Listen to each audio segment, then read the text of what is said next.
And of his fullness have all we received, and grace for grace. John 1, verse 16. Grace for grace. Christ remains an overflowing fountain of living water. Such a preacher, says John the Baptist, you shall have. But do not despise him, thinking you are pious enough, that you keep the law of Moses, that you perform many good works, and so on. All your deeds avail you nothing. And even if they shine and glitter beautifully before men, yet all that you do is falsehood and deceit before God, and ultimately a pitiful illusion. For you do not walk in darkness, you are darkness itself.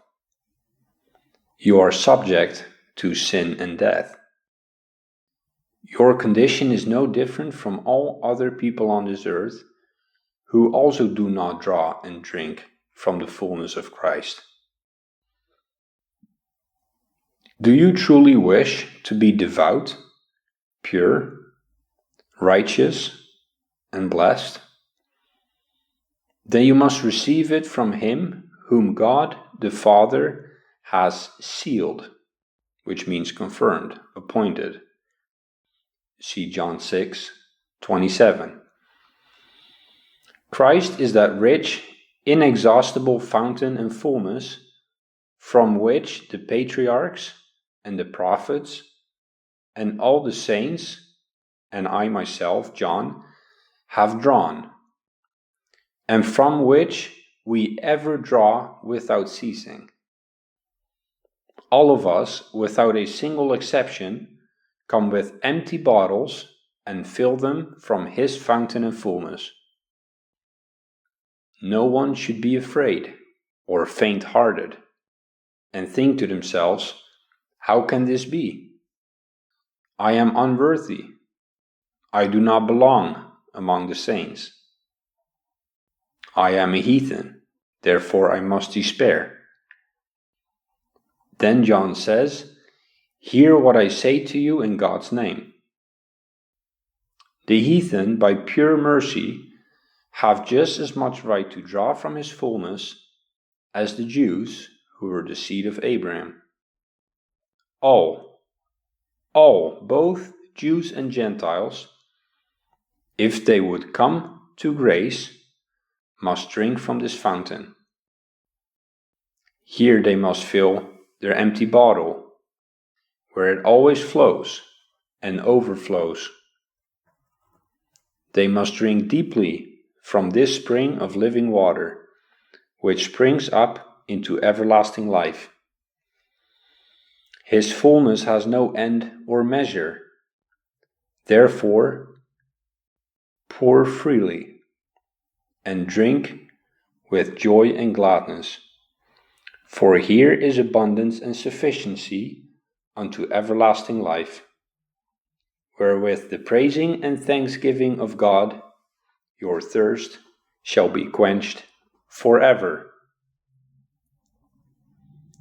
And what do we receive then? As he says, grace for grace. John speaks of a double grace. Christ's grace is the boundless source and spring of all grace, which the evangelist calls his fullness.